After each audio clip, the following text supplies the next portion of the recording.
इस पाठ में शुरू होता है रानी का युवावस्था में कदम रखना।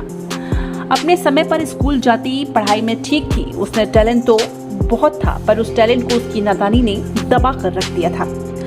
रानी बहुत ही कमजोर दिल की थी, किसी को दुखी नहीं देख सकती थी, हमेशा हर किसी को अपना समझ लेती थी। हर किसी की मदद करना, हर किसी से घुल मिल जाना, ये उसकी परेशानियों का सबब भी बन जाता था। जब वो स्कूल में थी तो स्कूल में ही एक लड़का उसका अच्छा दोस्त था। स्कूल के प्रोजेक्ट्स, होमवर्क, खेलना सब दोनों अक्सर साथ ही करते थे। रानी को भी उस लड़के के साथ टाइम स्पेंड करना पसंद आने लगा था, उसका साथ उसे अच्छा लगने लगा था। पर उस लड़के के मन में रानी सिर्फ एक जरूरत पूरी करने का जरिया थी। इतनी छोटी सी उम्र में ही उस लड़के के दिमाग में रानी की मासूमियत का फायदा उठाने का ख्याल रहता था। लड़का जिसका नाम विराट था, पढ़ाई में अच्छा होने के साथ वो रानी के लिए उसका अच्छा दोस्त भी था।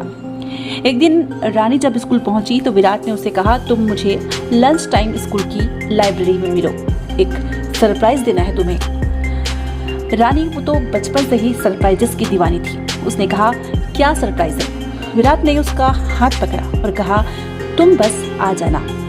रानी को उसका हाथ पकड़ना बहुत अच्छा लगा। उसे अपनी लाइफ की वो पहली फीलिंग लगी जिसे वो महसूस करने लगी कि कोई है जो उसका है, सिर्फ उसका।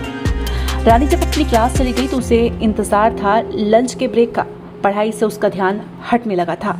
उसका ध्यान उन सपनों की दुनिया में था जो उसे मुश्किलों में जकड़ना चाहती थी। अब रानी लंच ब्रेक में विराट से मिलने पहुंच गई। लाइब्रेरी, वहां विराट उसका पहले से इंतजार कर रहा था। रानी को देखकर वो उठ खड़ा हुआ और रानी के करीब आकर उसे एक लेटर थमा दिया और रानी से कहा, ये मेरे दिल की बात है, अगर तुम्हारा जवाब हाँ में हो तो जवाब देना। ऐसा कहकर वो चला गया। रानी एकदम सी सोच में पड़ गई कि इस पागल को क्या सूझी कि ये लेटर देकर चला गया। क्या ये था इसका सरप्राइज? खैर, रानी को इतना तो समझ में आ गया था कि घर में अगर ये सब पता चला तो डांट पड़ेगी। तो रानी ने बिना समय गंवाए उस लेटर को खोला और पढ़ने लगी। उसमें लिखा था, रानी, जब से तुम मिली हो सब अच्छा लगता है, क्या तुम मेरे साथ हमेशा रहोगी? रानी को यह पढ़कर अजीब सा महसूस हुआ, जैसे उसके मन की बात विराट ने कह दी हो। वो खुशी के मारे उछल पड़ी और उसकी इसी खुशी का फायदा उठाने विराट उसे खिड़की से झांक रहा था। उसने सोचा उसका काम तो बन गया।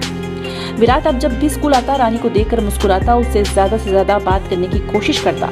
रानी भी उसकी इस हरकत को समझ नहीं पाई और उसकी बातों में आने लगी। कभी विराट रानी से अपने लिए गिफ्ट्स मांगता, कभी कुछ पैसे की डिमांड करता, कभी लंच बॉक्स, कभी कुछ। रानी भी उसकी खुशी के लिए उसे घर से अपनी पॉकेट मनी से पैसे, अपने टिफिन से उसके लिए खाना, अपनी जरूरत के लिए घर से पैसे लेकर उसके लिए गिफ्ट्स लाने लगी और विराट को देने लगी। विराट की तो जैसे लॉटरी लगती थी। एक दिन इन्हीं हरकतों के बीच उसने रानी से कहा, रानी, अब मैं स्कूल नहीं आ पाऊंगा। रानी ने कहा, क्यों, क्या हुआ? विराट ने कहा, एग्जाम के लिए मेरे पापा पैसे नहीं दे रहे हैं, मैं क्या करूं? अब तो हमें अलग होना ही पड़ेगा।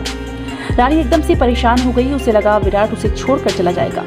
विराट उसकी मासूमियत और उसकी नादानी का अच्छा फायदा उठाने लगा था।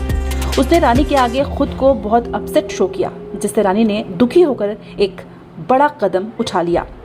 और वो बड़ा कदम क्या था, ये जानने के लिए आपको 2 कदम इंतजार करना होगा।